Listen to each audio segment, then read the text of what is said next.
Punya apa kabar Baik, alhamdulillah. Kopi dulu. Sehat. Bukumu apa? Bagus. Iya dong, favorit tuh pengarang. Gimana nih? Ada kabar apa ini? Ya biasa di mana-mana tuh negeri kita ini sedang kisruh, banyak protes karena arah kebijakan yang ya kurang pas lah bagi mereka. Cuman gini sampai kapan sih kita akan terus kisruh kayak gini? Terus kapan dulu kita bisa segera tentram gitu? Ya kalau pertanyaannya kapan selesainya, ya pasti selesai. Pasti kamu menemukan kehidupan yang ideal yang menurut kamu inginkan itu. Pasti ada waktunya. Tapi kalau saya rasakan sendiri, apa yang kamu utarakan, apa yang kamu ceritakan itu tadi, bahwa situasi di negari ini baru antara Korawa dan Sengkuni yang sedang bertarung. Oh, berarti ini belum Bharatayuddha ya ini ya? Oh, berarti ini baru antara Sengkuni dan Pandawa, Kurawa ya. Kurawa yang sedang jejak pendapat.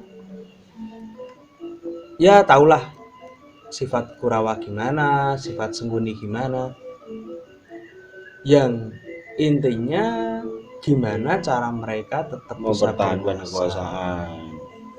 Biar nanti pas Hastinapura itu diserang oleh Pandawa, mereka tetap bisa berkuasa, tetap menang gitu ya.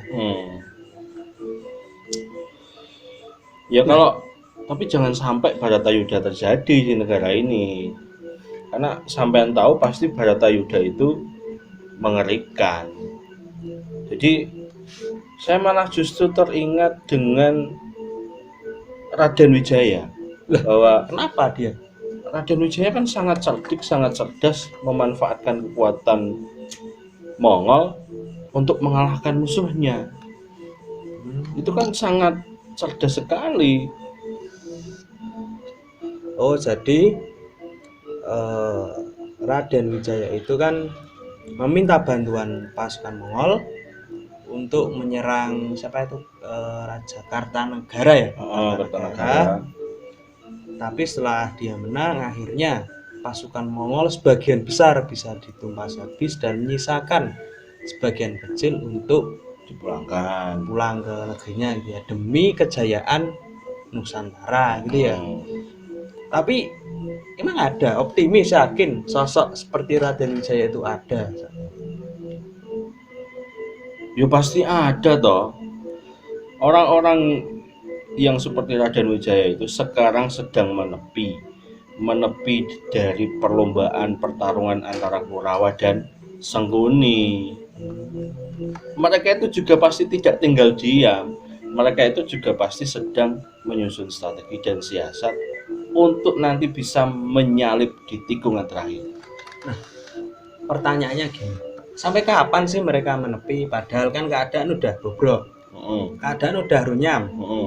Nah, harus keadaan seperti apalagi bobrok, apalagi misal sampai mereka mau untuk keluar dan menyalip di tikungan itu gitu. Apakah nanti dari kalangan petani udah gini, dari buruh udah gini, atau dari politisi itu sendiri udah seperti apa gitu loh, sampai mereka itu akhirnya mau untuk keluar. Dan kalau seharusnya situasi sekarang ini untuk petani atau buruh atau kalangan bawah itu sebenarnya sudah layak untuk menjerit, untuk protes, itu memang sudah layak. Iya, tentu. Hanya saja masih ada satu hal lagi yang bisa benar-benar menjadi momentum besar, yaitu ketika alam sudah berbicara secara radikal.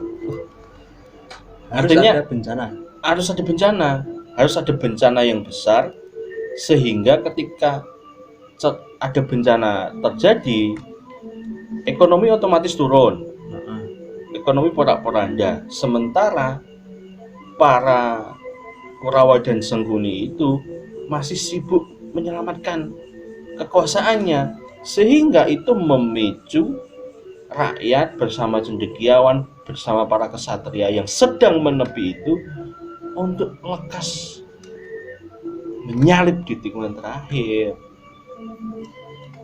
Oh, jadi mereka itu akan keluar mengambil peluang itu setelah ada bencana yang besar gitu.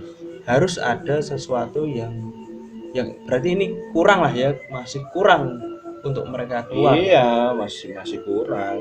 Nah, cuman gini, setelah nanti itu semua terjadi, ya bencana gede, akhirnya mereka keluar untuk menumpas itu semua lah ya, lewat tikungan terakhir tadi. Nah, adakah atau keadaan seperti apakah yang ideal untuk Nusantara ini setelah pasca itu semua terjadi? Nusantara yang ideal. Iya. Nusantara yang ideal itu adalah Nusantara yang bisa mengelola sumber daya alamnya secara mandiri. Artinya benar-benar bisa dikelola oleh negara ini. Lalu Nusantara yang ideal itu adalah Nusantara yang tidak lagi bergantung hidupnya dengan negara lain. Di Nusantara yang ideal itu bukan lantas terus tidak ada kejahatan dan kebatilan. Kejahatan atau kebatilan atau dur angkara murka itu tetap ada. Tetapi mereka itu bagaikan tikus-tikus got yang tidak berarti. Minoritas gitulah ya. Minoritas tetap bisa dikendalikan. Ya udah, diminum dulu Om. Ya semoga itu semua segera terjadi aja lah ya, biar ini kan demi negeri kita segera mencapai keadaan yang ideal itu tadi. Amin.